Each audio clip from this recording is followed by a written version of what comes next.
भारत पाकिस्तान सामना चालू असताना सुद्धा काळजावर दगड ठेवून तुम्ही इथे आलाय, त्याबद्दल तुमचे मनापासून आभार. वरचेवर म्हणजे आता तिसऱ्या चौथ्यांदा मी इथे येतोय, बारामतीत आलोय, वेगवेगळ्या केवी केला, आधी गेलो तो. हे सुंदरच होत चाललंय बारामती. वरचेवर खूप छान वाटतं बारामतीत. सगळ्यात जास्त झाडं बघून खूप आनंद होतो की बारामती इतकी हिरवीगार आणि इतकं पर्यावरणाची काळजी घेणारी होते वरचेवर. या बारामतीत तुमच्यासमोर बोलताना खरोखर आधीच तुम्हा सगळ्यांचे आभार मानतो, प्रतिबिंब टीमचे आणि बाकी सगळे मंडळी. यात काय होतं की बऱ्याचदा आपण मराठी माणसं कौतुक करायचं, आभार मानायचे विसरून जातो. आणि एरवी कुठल्याही बऱ्याच ठिकाणी गेलो की मी तुम्हाला आधी माझी ओळख करून देताना एक गोष्ट सांगायची, म्हणजे ती आवर्जून सांगतो की मी बीडचा आहे, म्हणून मला बारामतीविषयी जास्त कौतुक आहे, झाडांविषयी कौतुक आहे, इथल्या निसर्गाविषयी कौतुक आहे. बीडच्या माणसाला कुठेही पाणी दिसलं तरी डोळे भरून बघत राहतो, विकास दिसला तरी डोळे भरून येतात बीडच्या माणसाचे. एक बरी गोष्ट आहे की अजितदादाच आता आमचे पालकमंत्री झालेत, बघू आमचं काही होतंय का. तर बीडचं हे सांगण्याचं कारण की खरोखर इथला विकास बघून, इथली रस्ते बघून, वास्तू बघून, इथले उद्योग बघून असं वाटतं की हे आमच्याकडे कधी होणार. इथे मी काय बोलणार तुमच्या पुढे, तुम्ही तुमचं काम बोलतंय, पण या पलीकडेही खूप गोष्टी आहेत, या पलीकडेही खूप काही सांगायचं असतं. आजचा विषय आपला पत्रराजकारण की असा आहे. पत्रराजकारण की म्हणजे चला हवाई उद्यामध्ये मी पत्र लिहिली म्हणून एक शिक्का बसला माझ्यावर की हा पत्र लिहितो, पण तसं मी पत्र खूप आधीपासून लिहित होतो, किंवा आपल्या पिढीतली सगळी माणसं लहानपणी पत्र लिहित होती, वाचत होती. तुम्हाला सगळ्यांना आठवत असेल की एक तार असायची, त्या तारेत आलेली पत्र खोचून ठेवली जायची, आंतरदेशीय पत्र, पोस्ट कार्ड, आणि ती खूप काळ अशी जपून ठेवली जायची. तर आमच्या घरी पण अशी पत्र यायची. तर मी लहान असताना ते पत्रात, आता गावाकडची माणसं सहसा आपलं जे काम आहे, आपला जो निरोप आहे तो देऊन पत्र ते कोरच सुटलेलं असायचं, किंवा पोस्ट कार्डचा मागचा भाग सहसा लिहिलेला नसायचा. तर त्याच्यावर मी पुन्हा लिहायचो, म्हणजे आमच्याच घरी आलेल्या पत्रावर मी पुन्हा लिहायचो त्या माणसाला पुन्हा काही, आणि ते पत्र पुन्हा पोस्टाच्या पेटीत टाकायचो. मग अशी खूप पत्र जमा झाली की तो पोस्टमन वैतागून घरी यायचा आणि म्हणायचा, काय बावळटपणा आहे हा, तुम्हाला आलेलं पत्र पुन्हा का पोस्टाच्या पेटीत टाकता. तर मग नंतर घरच्यांना ते अक्षर बघून कळायला लागलं की हे अरविंद्याचं काम आहे. तर त्या पत्रामुळे मी खूप शिव्या खाल्ल्यात पोस्टमनच्या, घरच्यांच्या, कारण ती स्टॅम्प असलेली पत्र पुन्हा मी जाऊन पेटीत टाकायचो लिहून. पण तेव्हा वाटलं नव्हतं की ज्या पत्रामुळे शिव्या खाल्ल्यात त्या पत्रामुळे दोन बरे शब्द पण ऐकायला येतील, पण हवाई उद्यातल्या पत्रामुळे ते झालं. पण पत्र ही नेहमी मला अशी गोष्ट वाटते की आता लोक एकमेकांना मेसेज पाठवतात, मेल करतात, त्यातला तो फॉन्ट सेम असतो, प्रत्येकाचा मेसेज सारख्याच फॉन्टमध्ये, सारख्याच ह्याच्यात असतो.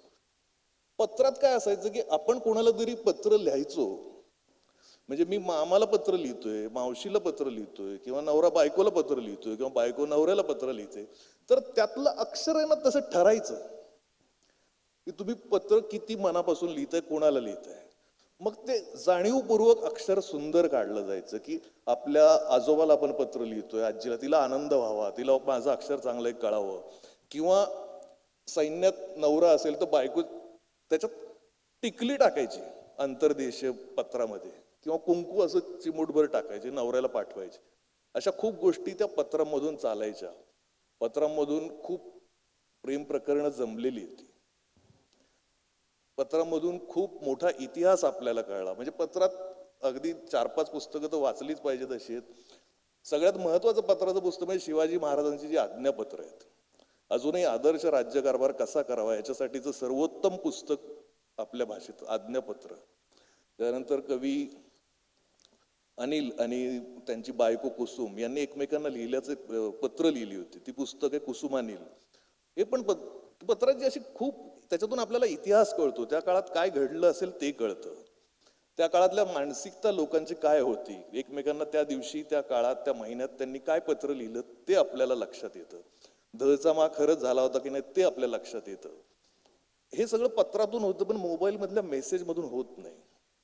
कारण माणसं आता स्मार्ट समजायला लागली स्वतःला, त्यांचे फोन स्मार्ट झालेत आणि ते आता हिस्ट्री डिलीट करायला लागलेत. मेसेज मध्ये त्या माणसाचे खरे प्रताप कळत नाहीत, कारण तो संध्याकाळपर्यंत हिस्ट्री डिलीट करतो, मेसेज डिलीट करतो, व्हॉट्सअपचे चॅट डिलीट करतो. हा काही ऐतिहासिक पुरावा राहणार नाहीये. उलट माणसं हे किती डिलीट करू असं त्यांना झालंय. आणि दुर्दैवाने डिलीट करणारी माणसं स्वतःला स्मार्ट समजायला लागलीत. खरं तर स्मार्ट माणसं ती असतात जी एखादी गोष्ट घडवत असतात, ज्यांनी लिहिलेलं वर्षानुवर्ष टिकणार असतं. पण आपण लिहिलेलं संध्याकाळपर्यंत पण आपल्याला ठेवावं वाटत नाही, डिलीट करावं वाटतं, किंवा आपल्याच घरच्या माणसाने बघू नये असं वाटतं. असं लिखाण करणारी माणसं स्वतःला स्मार्ट का समजतात मला हे कळत. पण आपण त्यांच्या फोनला पण स्मार्ट समजत चाललोय. म्हणजे किती दुर्दैवाची गोष्ट आहे की फोन दरवर्षी स्मार्ट होत चाललाय, पण माणसं हे लक्षात घेत नाहीत. त्यांची आपली स्पर्धा चालू की ते स्मार्टफोन घ्यायचे, पण माणसं हे लक्षात घेत नाहीत की ते फोन जसे जसे स्मार्ट होत आहेत तशी माणसं मूर्ख होत चाललीत. माणसांना वेड्यात काढलं जाते. म्हणजे त्या फोनला फक्त समोरचा कॅमेरा होता, म्हणजे आपण लोकांचे फोटो काढू शकायचो, तर तोपर्यंत माणसं जरा बरी होती. म्हणजे याचा फोटो काढ, त्याचा फोटो काढ, ताजमहालाचा फोटो काढ, नदीचा फोटो काढ. त्या फोनला समोरचा कॅमेरा आला, सेल्फी. तो सेल्फी कॅमेरा आल्यानंतर माणसं अचानक वेड्यासारखं करायला लागली. जेव्हा बघावं तेव्हा माणसं असाच कॅमेरा, फक्त स्वतःचे फोटो काढण्याकडे. बरं, दिवसातून 50 वेळा माणसं स्वतःचा सेल्फी काढणारी आहेत, तुम्ही पण बघितली असतील. आणि तो सतत येऊन जाऊन स्वतःचा फोटो. बरं, त्याच्यात जर दुसरा कोणी आला तर हे लोक डिलीट करतात, इरेज करतात फोटो. जर आपल्या फोटोत, आपल्या सेल्फीत दुसरं कोणी आलं तर त्याला इरेज करतात. बरं, ते फोटो काढण्यासाठी फिल्टर आलेत. फिल्टर एक इतकी भयंकर गोष्ट आहे. फिल्टर नळाला लावले तर पाणी कसं येतं? स्वच्छ येतं, बरोबर. फिल्टर मोबाईलला लावलाय, माणसं दूषित होत चालली, प्लास्टिक सारखे दिसतात, ओरिजिनल दिसत नाहीत, गढूळ होतात. सगळीच माणसं पांढरी, सगळीच माणसं प्लास्टिक सारखी, सगळी. बरं, ती काही सुंदर असतं का? ते सुंदर नसतं. आपल्याला एक कॉम्प्लेक्स आहे, आपण बरे नाही दिसत किंवा आपल्याला अजून चांगलं दिसायचं म्हणून आपण ते फिल्टर वापरतो. पण असं केल्याने आपण आपली स्वतःची ओळख लपवतोय. प्रत्येक माणूस पांढरा, आपण काय चायनामध्ये राहतो का, आपण काय कोरियात राहतो का? सगळे आपले सारखेच. हा विविधता असलेला देश आहे. कोणी काळा आहे, कोणी गोरा आहे, कोणी सावळा आहे, कोणी अमुक आहे. ही सगळी प्रकारची माणसं आहेत म्हणून आपण जगात सगळ्यात भारी आहोत. पण आता सगळ्यांनाच ते प्लास्टिक सारखं दिसायचं, सगळ्यांनाच तो फिल्टर लावायचा आहे. आणि त्यामुळे होतंय काय की माझ्या मते जगात सगळ्यात, म्हणजे आपण सगळ्यात सुंदर कधी दिसतो? मला असं वाटतं म्हणजे की आपण सगळ्यात सुंदर तेव्हाच दिसतो जेव्हा आपण आपल्या आईसारखे दिसतो किंवा आपल्या वडिलांसारखे दिसतो, तेव्हा आपण खऱ्या अर्थाने सुंदर दिसतो. पण या मोबाईलने आपल्याला आपण आहोत तसं न दाखवण्याची टेक्निक शिकवली आहे. आपल्याला वेगळंच काहीतरी दिसायचं, आपल्याला भलतंच काहीतरी दिसायचं, आपल्याला दिसण्यावर पण गोंधळ चाललेत. खरं तर सरकारने, बाकी काही करू द्या न करू द्या, सरकारने एक फार महत्वाचं काम आपल्यासाठी केलंय. सरकारने खूप वर्षांपूर्वीपासून आधार कार्ड काढलंय. म्हणजे तुम्हाला असं, तुम्ही खूप हवेत गेलाय, तुम्हाला खूप मस्ती आली, तुम्हाला असं वाटलं की मी खूपच शहाणा आहे, मी खूपच अमोक आहे, मी खूपच याव आहे, तर सकाळी आधार कार्ड काढायचं, बघायचं, एका मिनिटात जमिनीवर येतो माणूस. कुणाला त्याची लायकी दाखवायची, हे बघ तू असा आहेस. तर हे इतकं महत्वाचं काम आहे. तर हे बरं, ह्याच्यात काय होतं की मी पत्र हा विषय जरी असला तरी आपण जे लिहितोय सध्या ते मेसेजमध्ये लिहितोय, मोबाईलमध्ये लिहितोय. आणि या मोबाईलने आपण जे साष्टांग नमस्कार, तीर्थरूपांना दंडवत किंवा हे चिरंजीवास आशीर्वाद किंवा हे जे सगळं लिहिणारी माणसं होतो, इतकं भरभरून इतकं मोठं, ती माणसं हे सगळं विसरून गेलेली आहेत. आपण हे सगळं लिहिणं, हे सगळं विसरून गेलोय. आपण मेसेजमध्ये आशीर्वाद देत नाही, किंवा ते जाऊ द्या. त्यापेक्षा महत्वाचं, आताची जी पिढी आहे ती तर इतकी पुढे गेलेली आहे की ती आहे तो शब्द पण धड पूर्ण लिहित नाही. म्हणजे ही मुलं थँक्स सुद्धा पूर्ण लिहित नाही. THNX, सॉरी SRY, माणूस गेला RIP. अरे काय एवढा, तू कोण आहेस? तू काय डोनाल्ड ट्रम्प आहेस का इलॉन मस्क आहेस? तू RIP का लिहितोयस?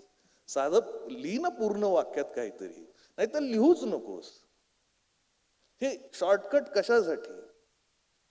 म्हणजे काय अशी घाई आहे आपल्याला की आपण ही अशी परकी भाषा, ती पण अशी भ्रष्ट वापरायला लागलेलो? म्हणजे असे कोण इतके आपण बिझी आहोत का? आणि ही असं आपण शॉर्टकट एकमेकांना फेकून त्यांचा अपमान करतोय, पण हे आपल्याला जाणवत नाही. ही असं पत्र आपण पाठवलं असतं का? एक आंतरदेशीय कार्ड पाठवलंय आणि त्याच्यात RIP लिहिलंय. पण या तंत्रज्ञानाने आपल्याला वेळ दिलाय, तो वेळ असं समजून चाललोय आपण की आपण खूप बिझी आहोत. या मुलांचं सगळ्यात मोठी भानगड अशी आहे की या मोबाईलमुळे ही तरुण मंडळी प्रेम करणं पण विसरून गेली आहेत. ही काय करतात? म्हणजे आपल्या काळात, म्हणजे आता मी काय फार अगदी 20-25 वर्षांपूर्वीची गोष्ट बोलतोय, मोबाईल नसतानाची गोष्ट बोलतोय, पत्र असतानाची गोष्ट बोलतोय, की मुलं सायकल चालवत चालवत मुलीचं घर शोधत जायचे. तिच्या म्हणजे हमखास तिच्या दारात कुठेतरी जवळपास ती दिसेल अशी सायकल बंद पडायची, चेन पडायची, हातानेच पाडायचे. आणि मग ती चेन अशी बसवत बसवत बसवत 15-20 मिनिटं तिच्या दारासमोर टाइमपास. तिचं घर असेल 5-6 किलोमीटर. पण त्यात कष्ट होते, त्यात एक धुंदी होती. आता काय, मोबाईलवर चॅटिंग, गोधडी अंगावर घेतली चादर, बसले चॅटिंग करत. ना कष्ट ना काय, नुसते फक्त चेंडूवर चेंडू, ते इमोजी नावाचे. ती आपली स्माइली पाठवते, हा काहीतरी आपलं ते हग पाठवतोय, ती आपली ब्लश पाठवते, हा आपला काहीतरी बदाम पाठवतोय. चेंडूवर चेंडू, चेंडूवर चेंडू, चेंडूवर चेंडू. काय नातं आहे, काय प्रेम आहे ते? म्हणजे हा असा मोबाईल मध्ये किस असतो? हे असं मोबाईल मध्ये असतं प्रेम? बरं, हे प्रेम करताना पोरं काय म्हणतात? माझं तुझ्यावर आभाळा एवढं प्रेम आहे. आणि मेसेज काय पाठवतो? ILU, आय लव्ह यू पण नाही. एवढा जर तू कंजूस आहेस, तू काय आभाळा एवढं प्रेम करणार आहेस? हे काय मनमोकळं प्रेम करणार आहेत माणसं? ही जर बोलायला एवढा प्रॉब्लेम आहे, आपण साधा विचार करा, चुकून कोणाला पाय लागला तर आपल्यात काय पद्धत होती? आपल्याकडे काय पद्धत आहे की आपण हात लावून त्याच्या पाया पडायचो, बरोबर?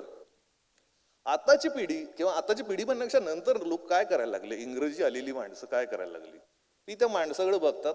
म्हणजे आता लहान पोराचा बापाला पाय लागला तर तो कसा करतो? सॉरी. अरे ही कुठली सॉरी आहे? तू उपकार करतोयस का? धमकी देतोयस का? आईने पाणी दिलं मुलाला, मुलगा काय? थँक्स. म्हणजे किती कृत्रिम झालोय आपण, किती कृत्रिम झालोय. अरे आपण काय हार्ड डिस्क आहोत का? पेनड्राईव्ह आहोत? आपण माणसं आहोत, आपल्याला भावना आहेत. आणि त्या भावना व्यक्त करणं ज्या आपल्या पत्रातून होत होत्या.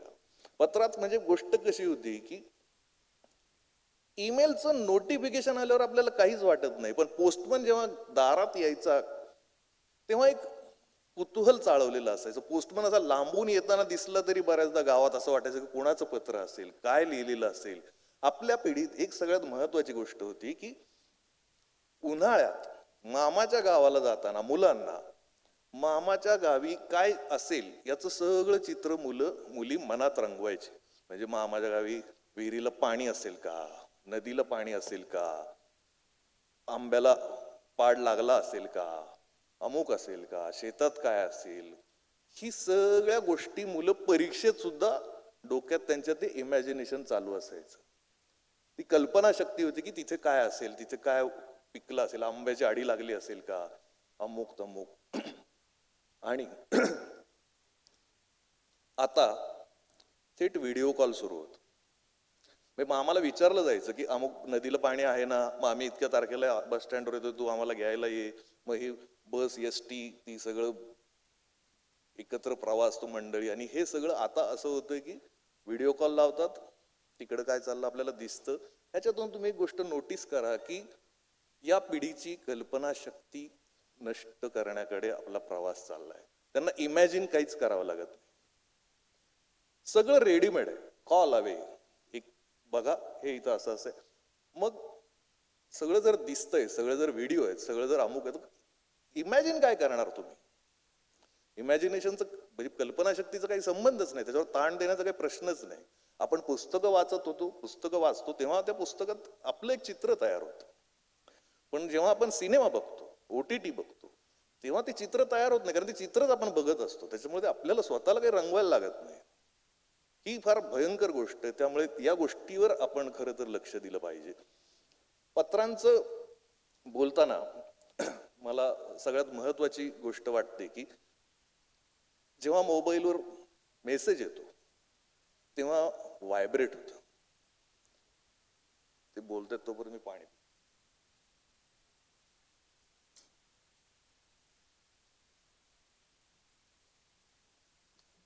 मग जेव्हा मोबाईल व्हायब्रेट होतो तर ती वरवरची गोष्ट असते, तो खिशात व्हायब्रेट होत असतो.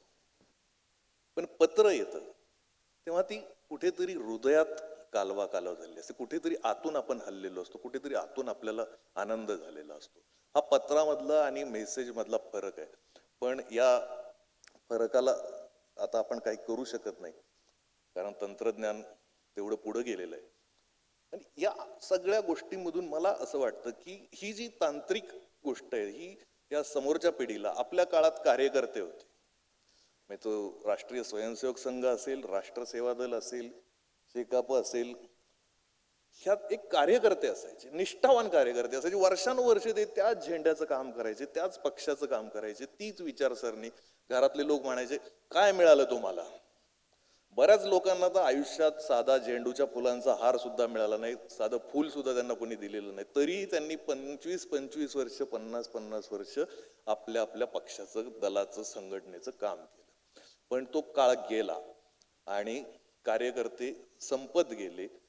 नव्या रचनेत चमचे आले. कारण ही हुशार, मग हे चमचे आपल्या नेत्याचं कौतुक करणे, उगाच खोटं खोटं कौतुक करणे आणि या सगळ्या नादात. पण कृत्रिमता आली की सच्चा कार्यकर्ता संपतो आणि चमचा तयार होतो. पण यात आपण एक गोष्ट लक्षात ठेवली पाहिजे की ही चमचेगिरीची परंपरा आपल्याला खूप मागे नेणार आहे. कारण हे चमचे काय करतात, पुढाऱ्यांना सांगतात हेमा मालिनी सारखे तिच्या गालासारखे रस्ते, पुढारी खुश. म्हणजे ही हद्द कुठपर्यंत होते की आमच्या ओळखीचं एक चमचा आहे, म्हणजे असंच स्थानिक नेत्याचा चमचा.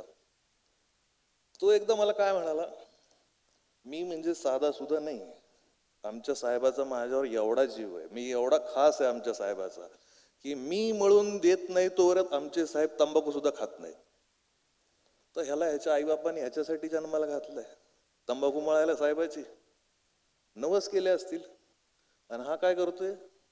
म्हणजे हे जे घुसलंय मनात की अशा पद्धतीने मोठं होता येतं, अशा पद्धतीने मोठं व्हायचं.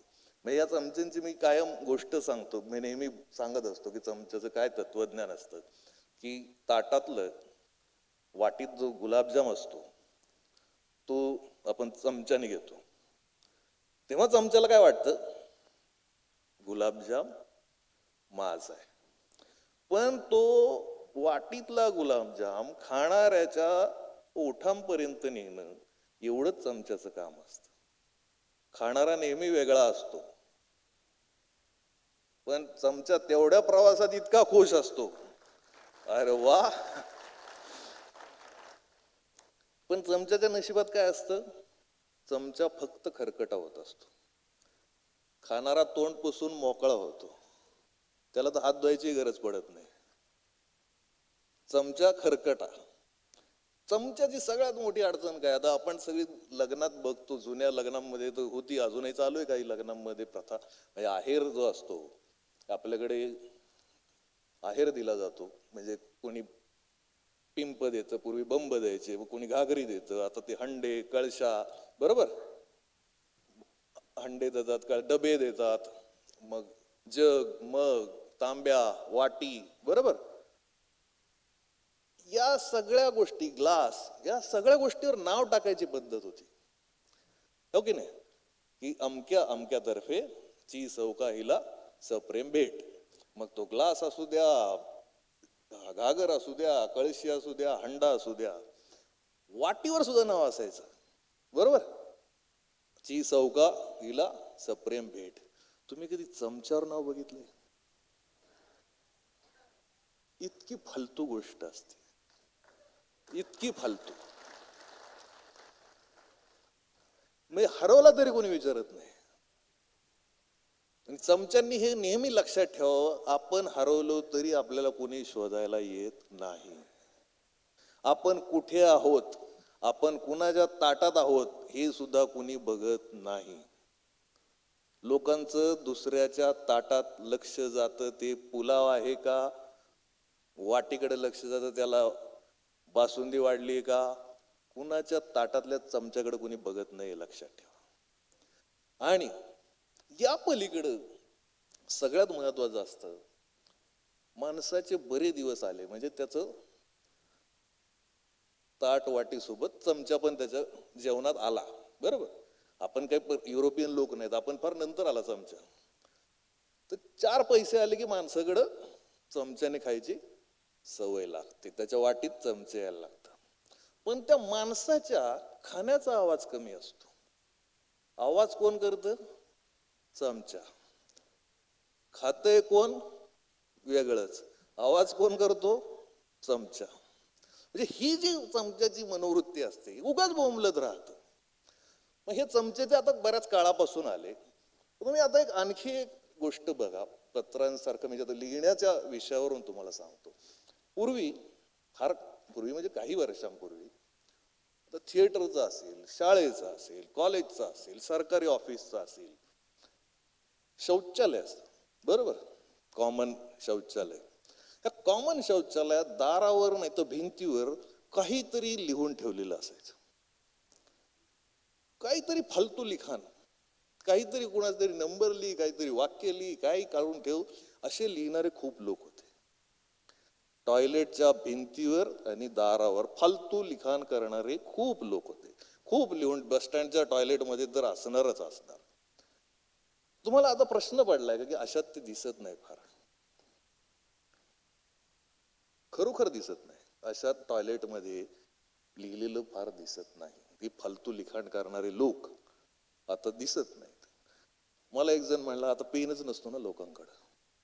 म्हणलं नाही, हे कारण नाही. ज्याला हे चावटपणा करायचं ते कुठूनही आणतंय पेन, पेन काय 50 पैशात भेटतो आता. पण हे टॉयलेटमध्ये हे घाणेरडं लिहिणारे लोक आता सोशल मीडियावर ट्रोल या नावाने आलेत. हे ट्रोलर्स आहेत, ते लक्षात ठेवा. हे जे ट्रोलर आहेत, हे पूर्वी टॉयलेटमध्ये भिंती खराब करणारे होते, हे आता लोकांच्या सोशल मीडियाच्या भिंती खराब करतायत. याच्या फेसबुकवर जा, त्याच्या ट्विटरवर जा, त्याच्या इंस्टाग्रामवर जा, काहीतरी फालतू लिहित राहा. ही दळभद्री जमात ह्यांच्या आईबापांना माहित तरी आहे का नाही मला माहित नाही. म्हणजे हे ट्रोलर्स जे शिव्या देत असतात एकमेकांना, लोकांना वॉलवर जाऊन, ह्यांच्या घरच्यांना माहिती तरी आहेत का? बरं, ह्याच्यात खूप लोक नावं बदलून अकाउंट काढतात. म्हणजे घुगऱ्या वाटलेल्या वायाच गेल्या ना ह्याच्या नावाने. आईबापांनी ज्या घुगऱ्या वाटल्या आणि हे आईबापांनी ह्याचं नाव अमुक ठेवलं की बाबा आमचा पोरगा ह्याचं नाव असं काहीतरी भारी पाहिजे, शूर पाहिजे, असं पाहिजे, तसं पाहिजे, आणि ह्यो एंजल प्रिया बनलाय, हे पोरीच्या नावाने अकाउंट काढतो. ही काय मनोवृत्ती, ही किसली सडकी मनोवृत्ती, काय पोरांच्या डोक्यात आलंय, आणि हे अशा मुलींच्या नावाने अकाउंट काढून एक कुणाला तरी शिव्या देत बसतात. बरं, ह्याच्यात आता बरीच लोक सोशल मीडियावर म्हणजे लिखाण करणं, म्हणजे प्रत्येकाला आपण काहीतरी लिहितोय असं वाटायला लागलंय. लोकांना शिव्या देणं हे पण आपण काहीतरी लिहितोय असं वाटायला लागलंय. एक तर त्या सोशल मीडियावर लिहिणारी ही जी माणसं आहेत त्यांची सगळ्यात भीती म्हणजे आपले लाईक्स वाढावेत. ह्याच्यासाठी काय करतात, हे तुम्ही एक ट्रेंड बघितला असेल सोशल मीडियावर. हिंदी अभिनेत्रीला तर कोणी पण करतात किड्या मुंग्यासारखे लाईक, आज मराठी अभिनेत्रीला लाईक होऊन जाऊ द्या. अरे तिला लाईक करतात लोक, तू का भीक मागायला लागला? आज आर्चीला लाईक करा, आज अमक्या मराठी अभिनेत्रीला लाईक करा. अरे काय भिकारी आहेस तू, कशामुळे लाईक करा? त्या खूप फेमस आहेत, त्या प्रसिद्ध आहेत, तू का लाईक मागतोयस? तुझं पेज मोठं व्हावं, तुझं अकाउंट मोठं व्हावं. बरं, ते अभिनेत्री अभिनेते तर राहू द्या, देवाचे नाव, स्वामींना नमस्कार करून जा, यांना या देवाचा असं, अरे देव कुठे आणतोय? त्या देवाला काय वाटत असेल? म्हणजे पुन्हा एक भिकारीच तयार करायचा. ही जी सोशल मीडियामुळे ही माणसांचं झालं की ज्यांना आपल्या कंटेंटवर विश्वास नाही. खरं तर ही चांगली गोष्ट काय होती की जालन्यातला किंवा फलटणचा कुठलाही पोरगा मुंबईला न जाता गेल्या 5-7 वर्षात आपली कथा, आपली कविता, आपलं काहीही सोशल मीडियावर टाकून जगाला त्याची दखल घ्यायला लावू शकतो. हा सोशल मीडियाचा खरा फायदा आहे. पण ते दिलं सोडून आणि ह्या भलत्याच गोष्टी आपण लेखनाच्या नावाने करत चाललोय. यातली आणखी एक गोष्ट आजकाल वाढत चालली ती म्हणजे मोटिवेशन. या लॉकडाऊन पासून खूप लोकांना घर बसल्या असं वाटायला लागलं की मी लोकांना मोटिवेट करू शकतो, प्रेरणा देऊ शकतो. मुळात एकच माणूस जगातल्या सगळ्या समस्यावर कशी काय प्रेरणा देऊ शकतो हा एक वेगळा प्रश्न आहे. म्हणजे आपण शाळेत गेलो तरी मराठीचे शिक्षक वेगळे असतात, गणिताचे वेगळे असतात, सगळीकडे हे असे वेगवेगळे गुरु असतात. पण हा जो सोशल मीडियावरचा मोटिवेशनल स्पीकर असतो त्याला जगातलं काही विचारा, तो बोलायला तयारच आहे. पण का अशी गरज असते मोटिवेशनची? म्हणजे त्या इलॉन मस्कला एकदा विचारलं होतं की हे अमुक काम तुम्हाला पूर्ण करायला काय मोटिवेशन लागेल, तर त्याचं म्हणणं होतं कशाला लागेल मोटिवेशन? नाही म्हणजे ह्या वेळेत पूर्ण करायला. तर तो म्हणून काम वेळेत पूर्ण करणं ही कर्तव्य असतं, त्याच्यासाठी मोटिवेशन कशाला पाहिजे? हे माझं कर्तव्यच आहे. आपण विनाकारण ते मोटिवेशन शोधत असतो, मार्गदर्शक शोधत असतो. मार्गदर्शन करण्याची आपल्या देशात खूप लोकांना हौस असते. ते पहाटे 6 वाजता आपल्याला व्हॉट्सअपवर सुविचार पाठवत असतात, कष्ट करा यश मिळेल. अरे नालायका, एक तर तो फॉरवर्ड आहे, तुझा ओरिजिनल मेसेज नाही आहे. एक तर वाजले 6, मी झोपलो होतो 12:30-1ला, तू मला 6 वाजता मेसेज पाठवतो कष्ट करा यश. मी 12-1 वाजेपर्यंत ऑफिसमध्ये काम करू, जर 6 वाजता मला हा झोपेत रिकाम टेकडा माणूस मेसेज करत असेल कष्ट करा यश मिळेल, 6 वाजता पळायला जाणार आहे गाढवा, मेसेज काय करत बसलास? तू कष्ट कर. हे असले मेसेज करणार आहे ना, फॉरवर्ड मेसेज व्हॉट्सअपवर, हे पहिले पाकिस्तानला पाठवून दिले पाहिजे, तर त्यांना उपदेशाची जास्त गरज आहे, आपल्याला नाही. रिकाम आला पाठव, आला पाठव, राहू दे ना 2 दिवस. बँकेत पैसे आले की पाठवतो का?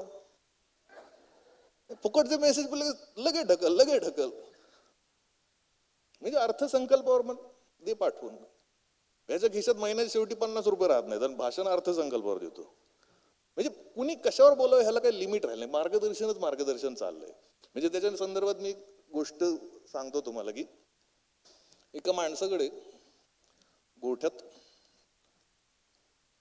एक बैल असतो, पांढरा शुभ्र बैल, आणि खूप सगळं गावात म्हणजे मिरवणूक काढणे हे ते सगळं असं छान. आणि तो एक बैल तो त्याने घेतलेला आणि त्याला खूप अभिमान असतो गावात, तो बैल नेताना त्याला सगळं कौतुक. आणि त्या बैलासोबत त्याने एक बोकड पण ठेवलेलं असतं.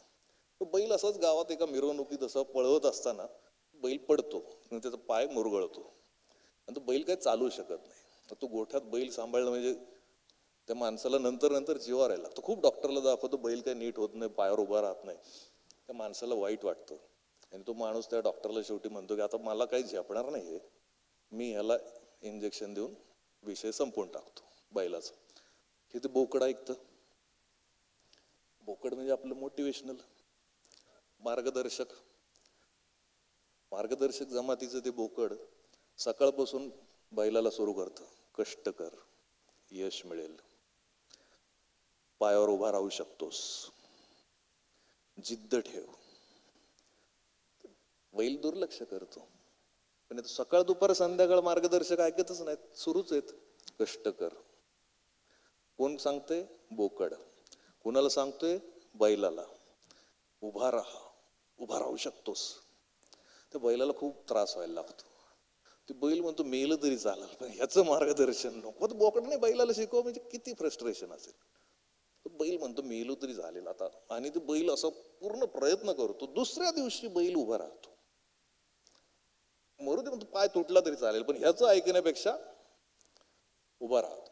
आणि तो दुसऱ्या दिवशी दुपारी बैल आपला उभा राहून चालू लागलेलं बघून त्या मालक एकदम खुश होतो.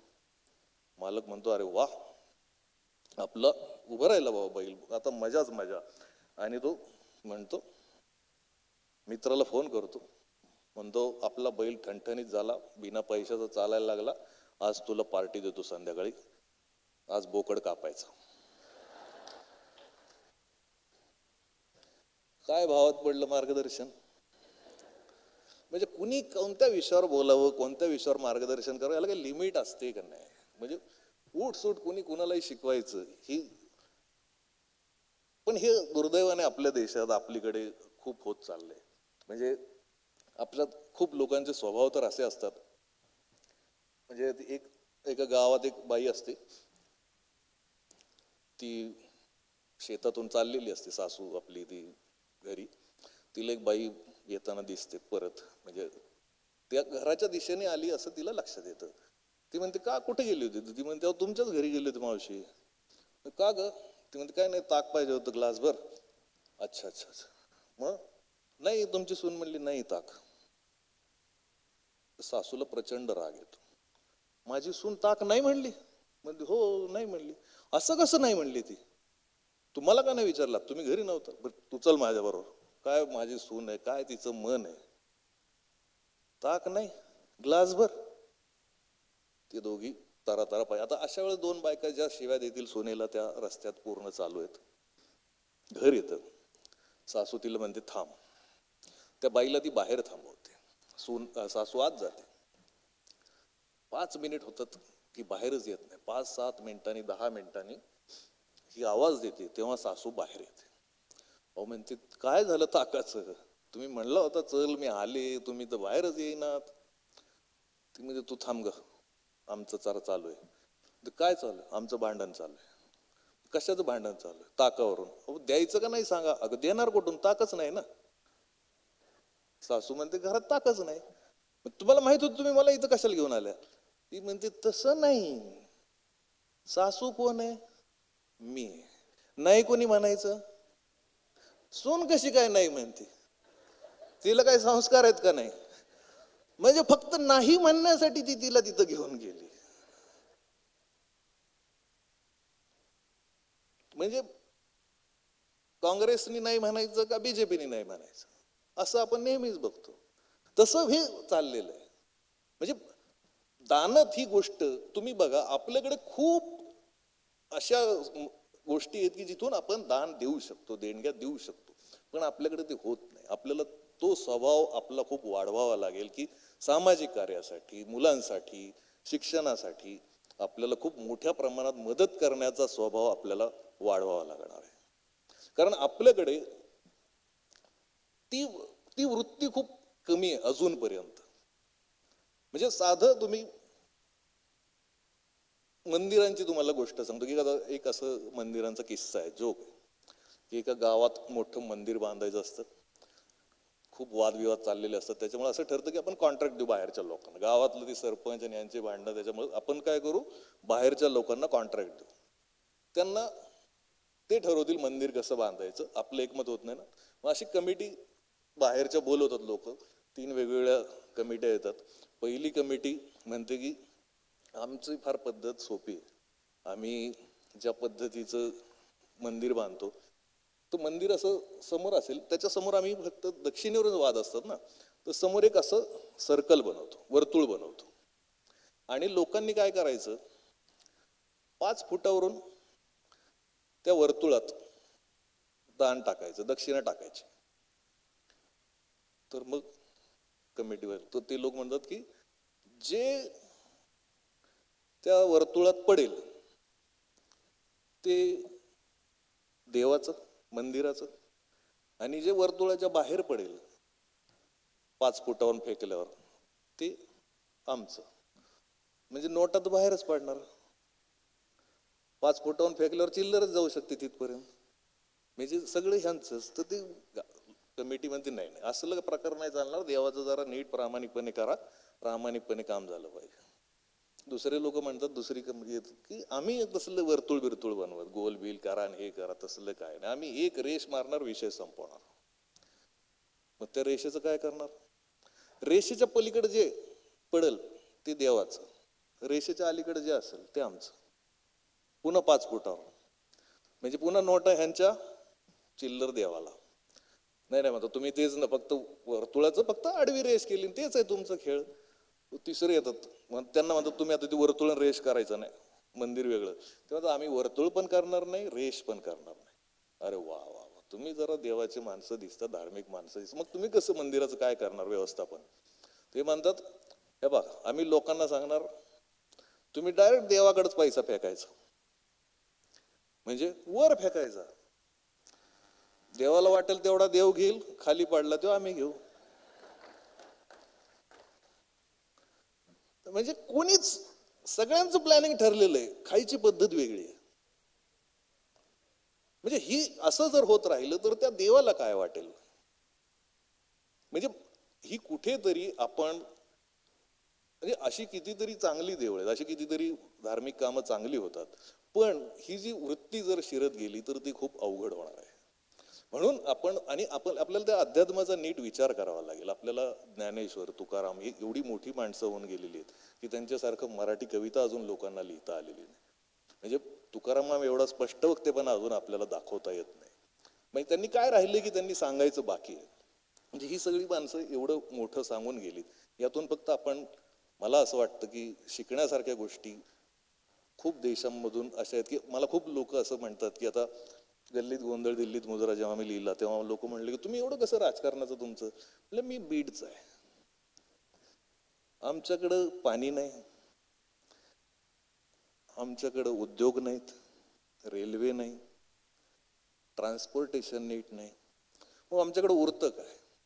राजकारणावर चर्चा, गल्लोगल्ली बोळा बोळात फक्त राजकारण राजकारण राजकारण. पण यातली सगळ्यात महत्वाची गोष्ट, ही राजकीय भाष्य करताना आम्ही त्यातून खूप सफर झालेलो असतो किंवा बोललेलो असतो. पण त्याच वेळी मी गाणं लिहिलं होतं झेंडामध्ये, विठ्ठला कोणता झेंडा घेवा ती. ती माझी, मला वाटतं की आपली सगळ्यांची खरी वेदना आहे की कोणता झेंडा आपण हाती घ्यायचा. म्हणजे आणि हा पक्षाचा नाही, आपल्याला खूप लांबचा विचार करणारा झेंडा अपेक्षित आहे. म्हणजे खरोखर तर प्रत्येकाने असं ठरवलं पाहिजे की झेंडा कुठलाही असो त्याचा दांडा विकासाचा असला पाहिजे, हे आपण ठरवलं पाहिजे. पण हे आपण विसरून जातो दरवेळी. त्यात मला सगळ्यात महत्वाची गोष्ट सांगावीशी वाटते की एकटा माणूस काय करणार, असा लोकांचा प्रश्न असतो. म्हणजे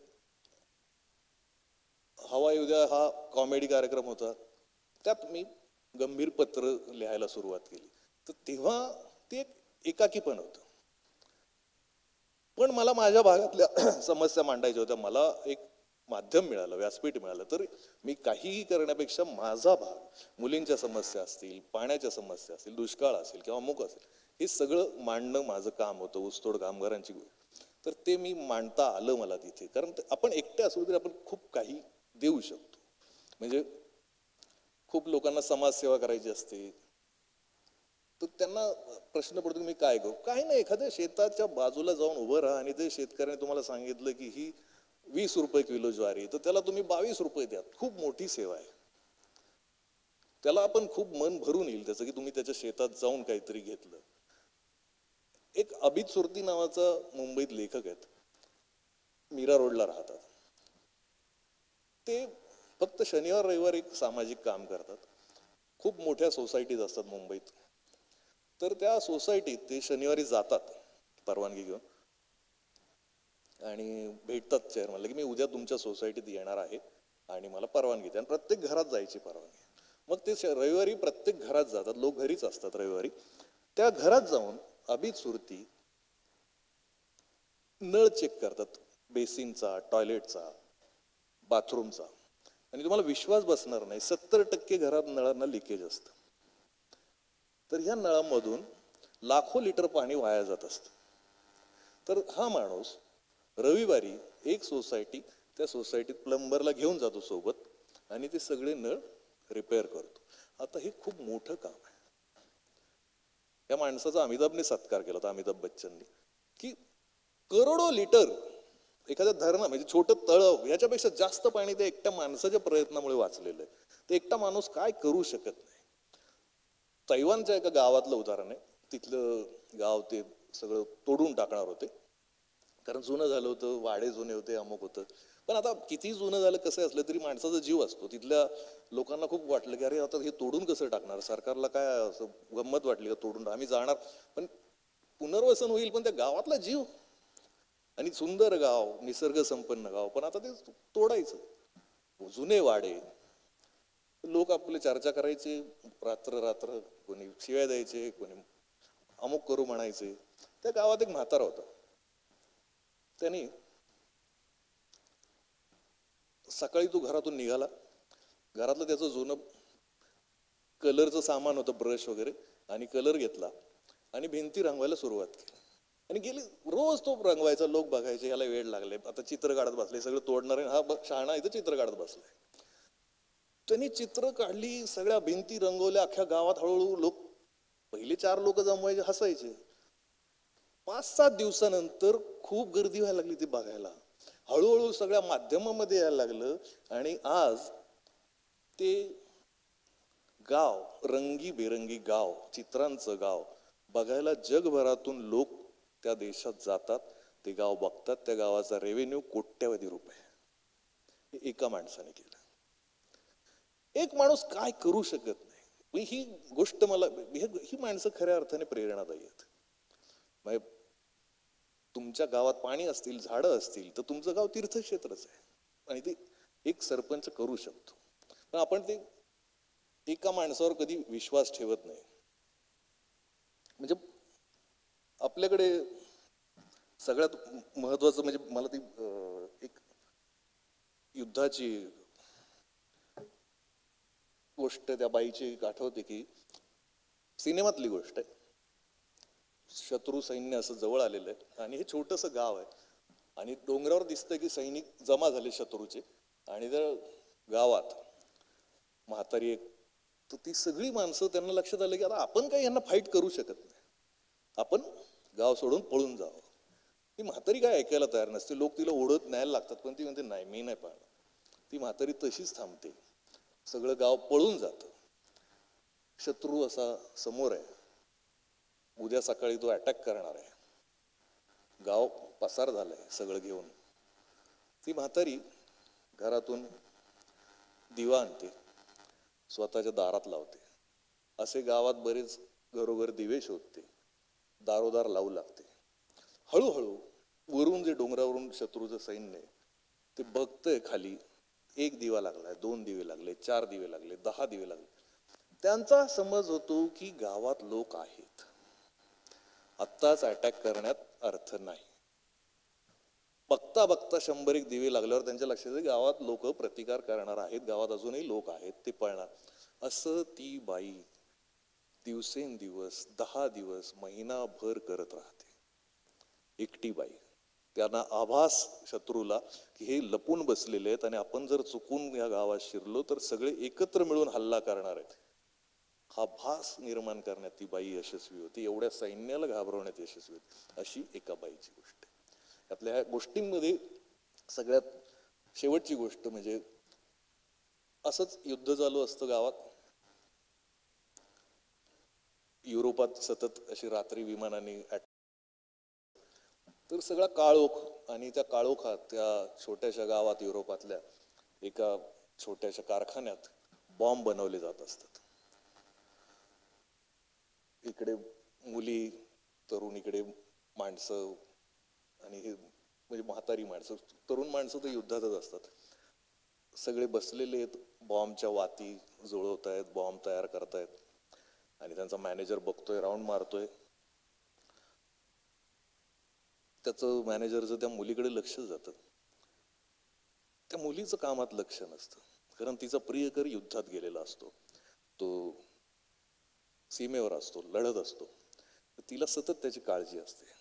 त्यांचं लग्न ठरलेलं असतं, पण आता तो गेला युद्धात.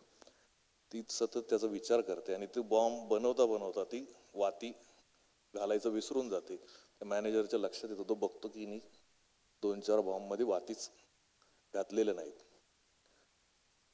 तो तिला ओरडतो, तिला म्हणतो आत्ताच्या आत्ता बाहेर जा, तुझं कामात लक्ष नाही, तुझ्यासारखी माणसं देशाला परवडणारी नाही, तुझ्यासारखी माणसं इथं चालणार नाहीत, ताबडतोब बाहेर जा. ती बिचारी रडवेली होऊन बाहेर पडते. पण युद्धाच्या काळात एकट्या मुलीने अशा रस्त्याने बाहेर जायचं, त्यात वरून विमानं, ती बिचारी तरीही कशी बशी चालते, रडते. पुन्हा प्रियकराचे विचार तिच्या डोक्यात येत आहेत. आणि अचानक एक विमान अतिशय वेगाने खाली येतं, अतिशय जवळ येतं. ती घाबरून कानावर हात ठेवते. तिच्या समोर बॉम्ब पडतो त्या विमानातून, शत्रूचं विमान असतं. ती बघते आणि तिचं अवसान गळतं. ती खाली बसते आणि कानावर हात तसेच आहेत. खूप क्षण त्या बॉम्बचा आवाज ऐकण्यासाठी ती तशीच बसून आहे. खूप क्षणांनंतर ती समजली की आता आपण संपलोय, आता आपण पुन्हा आपल्या प्रियकराला कधीही भेटू शकणार नाही. त्यावेळी जेव्हा ती डोळे उघडून बघते, तेव्हा तो बॉम्ब फुटलेला नसतो, तो बॉम्ब तसाच असतो. तिच्या मनात एकच गोष्ट येते की शत्रू राष्ट्रात सुद्धा कोणीतरी माझ्यासारखंच प्रेमात पडलंय, कोणीतरी प्रेम करतंय. हा एक फार मोठा मुद्दा असतो की प्रेमात पडलेली माणसं, त्यांना युद्ध नको असतं. ज्या माणसांना खरं प्रेम मिळालेलं नसतं, किंवा ज्या माणसांना खरं प्रेम करायचं नसतं, किंवा ज्यांनी कधीही खरं प्रेम केलेलं नसतं, त्या माणसांना युद्ध हवं असतं. कारण युद्धावर जाणारा माणूस, युद्धावर जाणारा सैनिक, त्याला असं वाटत असतं की जो युद्धाचा निर्णय घेतो तो, त्याला मनात येतं की तुमची पाठवा ना मुलं, आम्ही का बळी जायचं. पण आपण युद्ध हे आपल्यासाठी फॅन्टसी असते, मजा असते. जोपर्यंत स्वतः तिथं जायची वेळ येत नाही तोपर्यंत फार बरं वाटायला लागतं. पण ह्याच्यात इस्रायल पॅलेस्टाईन मध्ये युद्ध चालू असताना पॅलेस्टाईन मध्ये एका बाईचा 6 वर्षाचा मुलगा त्या इस्रायलच्या बॉम्ब फेकीत मेला. तिने ते बघितलं. तिच्या डोक्यात काय असेल विचार करा. चिंध्या झालेला आपला छोटा नातू. पण तिने असा विचार केला की हे दुःख कुरवाळत बसण्यात काही अर्थ नाही. खूप बॉम्ब एकमेकांवर टाकले जातात. त्यातले ते बॉम्ब अशी कवच असतं बॉम्बचं. ते कवच उघडून तिने अशी सुरुवात केली की त्या कवचात ती माती भरायची आणि फुलांची रोपं लावायची. काही काळाने ती रोपं बघून खूप लोकांनी ते सुरू केलं आणि तिच्या भागात तिने ती फुलांचे ताटवे उभे केले युद्धात त्या बॉम्बमुळे. खूप मोठ्या जगभरातल्या मीडियाने हे किती चांगलं उदाहरण आहे म्हणून ते जगासमोर ठेवलं. पण आता पत्र म्हणून मला एक वाचून दाखवतो. आता खूप वेळ मी तुमचा घेणार नाही, कारण भारताचं काय होतंय हा एक मुद्दा आहे. आपल्याकडे नेहमी भारत पाकिस्तान सामना चालू असला की फटाके फुटतात. असेच एकदा काही चालू नव्हतं पण फटाके फुटायला लागले, तर आमचा एक मित्र म्हणाला आज कुणाचा भारत जिंकला रे. म्हणजे फटाके फुटणं म्हणजे भारत जिंकणं हा एक सगळ्यात महत्वाची खूण झालेली आपल्याला.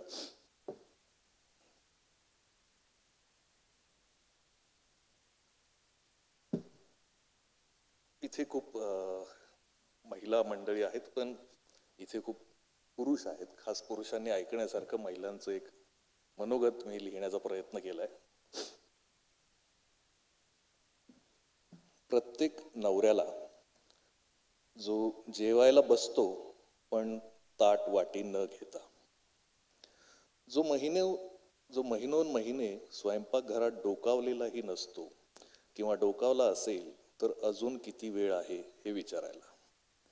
तुम्हाला विश्वास बसणार नाही, पण आजही कित्येक घरात बायकांचा सगळ्यात जास्त वेळ आज जेवायला काय बनवायचं यावर विचार करण्यात जातो. कित्येक नवरे असे असतात ज्यांना आज बनवलेली भाजी पुन्हा त्या आठवड्यातही नको असते. बायका विचार करत राहतात रोज रोज काय नवीन बनवायचं. त्यात स्त्री नोकरी करणारी असली तर अजून टेन्शन. तिच्याकडे आधीच स्वयंपाक करायला वेळ कमी, त्यात काय बनवायचं हा विचार कधी करणार. लोकल ट्रेनमध्ये गर्दीत भाजी निवडणाऱ्या बायका बघितल्या की डोळे भरून येतात. आजही खूप बायकांना स्वयंपाकात पुरुषांची मदत अपेक्षित नसते, पण कधी चुकून विचारलंच की आज काय बनवू, तर पुरुष बिनधास्त सांगतात काहीही बनव. हा काहीही नावाचा पदार्थ अजून कुठल्या स्त्रीला जमलेला नाही. नेमकं काय बनवायचं हे सांगणारे नवरे पण खूप कमी आहेत, पण कुठलीही भाजी बनवली तरी त्यात काही ना काही दोष काढणारे नवरे खूप आहेत. आजही स्वयंपाक न येणारी मुलगी भेटली की लोक तिला भूत बघावं असं बघतात. खरं तर खूप लोक म्हणतात की पुरुष पण स्वयंपाक करतात, पण मोठमोठ्या हॉटेलमध्ये शेफ असतात, कुक असतात. पण जिथे स्वयंपाक करायचे पैसे मिळतात तिथे पुरुषांनी स्वयंपाक करायचा, आणि जिथे स्वयंपाक केल्यावर साधं कौतुक सुद्धा वाटायला येत नाही तिथे बायकांनी स्वयंपाक करायचा. ही काय पद्धत आहे? एखाद्याचं मन जिंकायचं असेल तर त्याचा मार्ग त्याच्या पोटातून जातो. हे अतिशय भंपक वाक्य आपण खूप वेळा ऐकतो. पण ज्याच्या मनाचा रस्ता पोटातून सुरू होतो तो सरळ सरळ स्वार्थी माणूस. मनाचा रस्ता पोटातून नाही ओठातून जातो. 4 शब्द चांगलं बोलणारा माणूस मन जिंकू शकतो. भाकरीचे 2 प्रकार असतात, ज्वारी आणि बाजरी नाही. काही भाकरी घडवल्या जातात, काही भाकरी बडवल्या जातात. ज्याला स्वयंपाकाचं कौतुक असतं त्याच्या घरात भाकरी घडवल्या जातात. ज्याला स्वयंपाक हे बायकोचं कर्तव्य असं वाटतं त्याच्या घरात भाकरी बडवल्या जातात. ज्या घरात वरणाचं कौतुक होत नाही त्या घरात फोडणीचा ठसका जरा जास्त होतो. ज्या घरात फुगलेल्या पोळीची दखल घेतली जात नाही त्या घरात पोळपाटाचा आवाज अंमळ जास्तच असतो. ताटातल्या कोशिंबिरीला दाद मिळाली नाही की कांदा कापताना चाकू तलवारीसारखा चालू लागतो. काकडीवर वार होऊ लागतात, मेथीची पानं काडीमोड घेतल्यासारखी वेगळी होऊ लागतात, मिरच्या ठेचल्या जाऊ लागतात, पातेल्यात पळीचे प्रहार होऊ लागतात, चहात साखर कमी आणि खिचडीत मीठ हमखास जास्त होतं. हे सगळं होतं कारण मन ठिकाणावर नसतं. ज्यांना वाटतं मनाचा रस्ता पोटातून जातो त्यांनी हे लक्षात घ्या. पोटाचा रस्ता मनातून जातो, कारण रस्ता जाणारा असतो तसा येणाराही असतो. मनात नसेल तर गोष्ट प्रत्यक्षात चांगली होणारच नाही. जर खाणाऱ्याला कौतुक नसेल तर बनवणाऱ्याला उत्साह कुठून येणार? 40 वर्ष स्वयंपाक करणारे एक काकू पाहिल्यात मी. म्हणायला माणूस आहेत, प्रत्यक्षात यंत्र झाल्यात. नवरा उठायच्या आधी चहा बनवून ठेवतात, अर्धा कप दूध, अर्धा कप चमचा साखर, ब्लड प्रेशरची गोळी. पुन्हा नवऱ्याने आवरायला उशीर केला तर चहावर आलेली साय चालणार नाही म्हणून पुन्हा चहा गरम. मग नाश्ता, पोह्यात मोहरी नको, उपम्यात कांदा नको, ऑमलेटमध्ये कोथिंबीर नको. दुपारच्या जेवणात भाजीसोबत लोणचं आणि कोशिंबीर कंपल्सरी. रात्रीच्या जेवणात गोड काहीतरी पाहिजेच. काकूंना हे सगळं मुकपाठ आहे. यंत्रासारख्या त्या सगळ्या गोष्टी करत असतात. काका यंत्रासारखे या सगळ्या गोष्टी खात असतात. जेवायच्या आधी आणि नंतर काका देवाचं नाव घेतात. पण 40 वर्षात काकांनी काकूंचं नाव घेतलं नाही आणि म्हणाले नाहीत की आज आमटी काय भारी झाली. काकूंसारखी अशी कितीतरी चालती बोलती यंत्र आपल्या आसपासच्या अनेक स्वयंपाकघरात राहत असतात, राबत असतात. मिक्सर, फ्रीज आणि ओव्हनच्या रांगेत काकू पण एक यंत्रच असतात, अजिबात आवाज न करणारं यंत्र. अशा कितीतरी काकूंना विचारलं की मनाचा रस्ता पोटातून जातो का, तर त्या नक्की म्हणतील नाही. मग खरं काय? खरं एवढंच आहे, मनाचा रस्ता पोटातून नाही ओठातून जातो. एकदा कानात का होईना सांगून बघा, भात तुझ्यासारखाच मनमोकळा झालाय किंवा शिरा तुझ्यासारखाच गोड झालाय. मग बघा तुमच्या घरात भाकरी कधीच करपणार नाही. नेहमी नेहमी दूध उतू जाणार नाही. स्वयंपाक कला आहे, त्यालाही रियाज असतो. स्वयंपाकालाही बंदिश असते, ताल असतो, सूर असतो, मग दात का असू नये. स्वयंपाक करणारा पुरुष असो किंवा स्त्री असो, कौतुक महत्वाचं असतं. ज्या घरात पुरुषांचे हात भांड्याला लागतच नसतील त्या घरात मग फक्त भांड्याला भांडच लागत असतं. नवरा किचन मध्ये नुसता उभा राहिला तरी कांदा लाजून लाल होतो, तेलाला गुदगुल्या होतात, मोहरी नाचू लागते, जिरे उड्या मारू लागतात, फोडणी संगीत वाटू लागते. एकदा किचन मध्ये बायको सोबत उभं तर राहून बघा.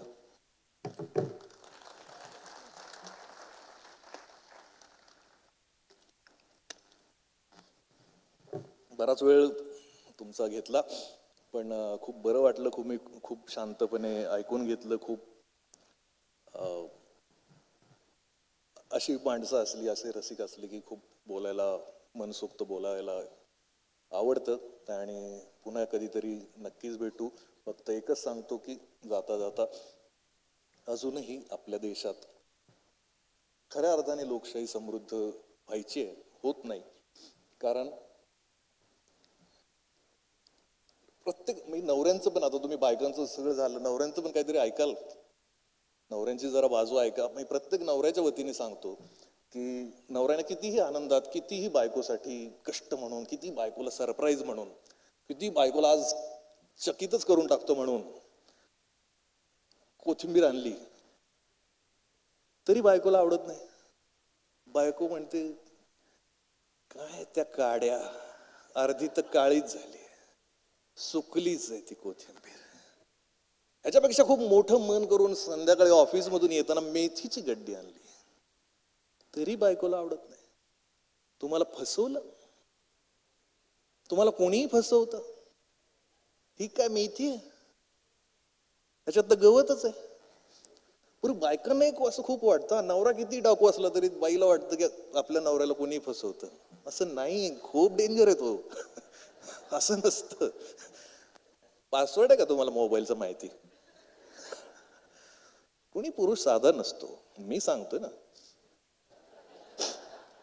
हा म्हणजे पुरुष म्हणजे तरुण मुलींना मी नेहमी सांगतो की जर तुमचा प्रियकर, होणारा नवरा, मित्र तुम्हाला जर असं म्हणाला की मी तुझ्याशी आयुष्यात कधीही खोटं बोलणार नाही, तर त्यांनी सुरुवात केली, बोलायला लागलाय. पुरुष खोटं बोलल्याशिवाय राहू शकत नाही. बरं, असं नाही, दोन कारण आहेत त्याला. काही पुरुषांना सवयच असते, मजाच येते खोटं बोलायला. आणि आमच्यासारखे काही पुरुष असतात जे घाबरून खोटं बोलतात, त्यांना भीती वाटते. म्हणजे साधी गोष्ट आहे, पूर्वीची तुमची जुनी पिढी ही इतकी म्हणजे सुदैवी होती, त्यांच्या काळात मोबाईलच नव्हते ना. घराच्या बाहेर पडले की शेर, कधी येणार, कुठे चालले, कधी कुठे काय, कोण विचारायला, फोन कुठे होते. मग नंतर फोन आला, मग बायकांचं सुरू झालं, कुठे अंगणातच अजून बाहेर नाही पडलो. कुठे, मग कधी येणार, मग काय. बरं, पुरुष बिचारे बारामध्ये बसलेले असतात, तिथून सांगतात ऑफिसमध्ये जर नंतर फोन करू, थोडा वेळ करतो. पण मग ते सहन नाही झालं शास्त्रज्ञांना. त्यांनी स्मार्टफोन आणले, मोबाईलला कॅमेरा लावला. आता फोन आला तर बायका व्हिडिओ कॉलच करतात. मग आता बारमध्ये बसून सांगता येत नाही ना ऑफिसमध्ये. पळत खाली येतो, बाहेर येतो, रस्ता कुठेतरी, हा घराकडेच निघालो, चालतो ते, चाल बस पकड. Video call. असं तंत्रज्ञान बायकांसाठी खूप लाभदायक झालंय.